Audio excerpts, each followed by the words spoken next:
Have you ever noticed how some women never flirt in obvious ways? They don't lean in dramatically. They don't compliment you directly. They don't make bold moves. Instead, they observe quietly. And when you're a man over 50, women behave differently around you. They don't want to appear needy. They don't want to seem overly available. So instead of direct signals, they ask specific questions. Here's what most men don't realize. When a woman feels attracted to an older man, she almost always asks two very precise questions. They function like hidden messages placed right in front of you. Many men over 50 believe they're invisible to younger women, or even to women their own age. That belief is completely false. Mature men often become more attractive than ever once they understand how female psychology works. The real issue isn't women. It's misinterpretation. It's assuming she's just being friendly when she was actually opening a door. Women rarely express interest openly. Instead, they test your emotional steadiness, your presence, and your awareness. Feminine psychology operates beneath the surface. When a woman begins to see you as someone she could trust, emotionally, physically, even intimately, her energy shifts.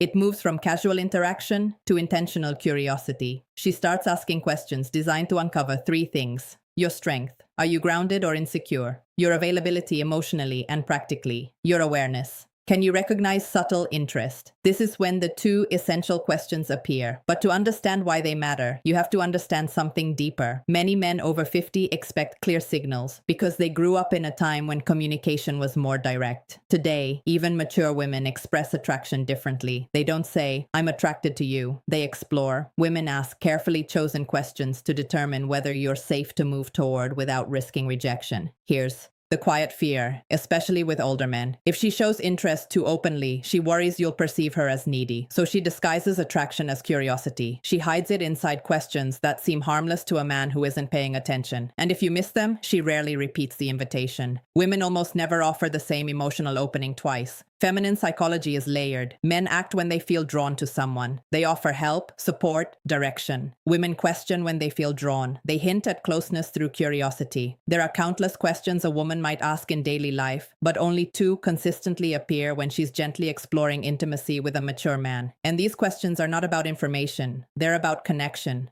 They're emotional bridges. She places them carefully to see if you step forward with awareness. Most men answer literally. A grounded man hears what's beneath the words, because when she asks these questions, she isn't collecting facts. She's checking alignment. She's checking awareness. She's sensing your emotional temperature. Is he calm? Is he steady? Is he open? Does he stand comfortably in his masculine energy? These questions are invitations. The first question she asks the man she desires is designed to uncover one thing: your availability, not your schedule, your heart. It often sounds like this. Do you spend a lot of time alone, or are you usually by yourself? You seem like you enjoy solitude. Is that true? Are you seeing anyone these days? It sounds harmless. It isn't.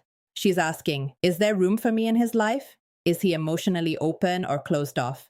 Does he have space for closeness? Or is he sealed inside routine? This question is never about loneliness. It's about access. She asks it after she has already imagined herself somewhere near your world. Most men respond too literally. Yes, I'm alone a lot. Not really. It depends.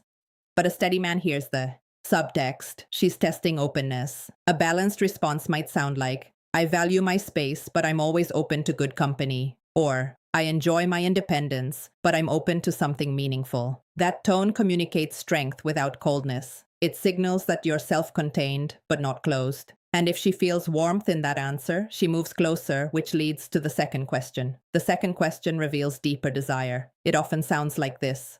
What are you looking for these days? Or what direction are you moving in? What do you want at this stage of life? What are you focused on right now? This is never casual. It's evaluation. She's not asking about your job. She's sensing your inner direction. Women don't open to men who drift. They open to men who are anchored, men who move with intention. This question tells her, is he emotionally alive? Does he have purpose? Does he stand firm in who he is? Can I feel safe in his presence? When a man answers with clarity, she feels possibility. When he answers with confusion or hesitation, she withdraws. Because women don't desire perfection, they desire presence. These two questions measure exactly that, and they matter deeply for men over 50. By the time a man reaches his 50s or 60s, many women assume something about him. They assume he's already lived most of his emotional life, so they hesitate unless they feel there's space for them. These two soft, nearly invisible questions are her way of checking. Is there room for me? Is this man moving forward or simply existing? You might miss compliments. You might overlook body language. But if you miss these two questions, you miss the moment she opened the door. And once that door closes, most women don't reopen it. So listen differently. When she asks about your solitude, she's asking about access. When she asks about your direction, she's asking about your depth. Hear the invitation beneath the words. Respond with calm clarity, and you will never again wonder whether she's interested, because women don't test men they don't feel something for. They test the ones they're considering stepping closer to. Recognize the signs and step forward with awareness.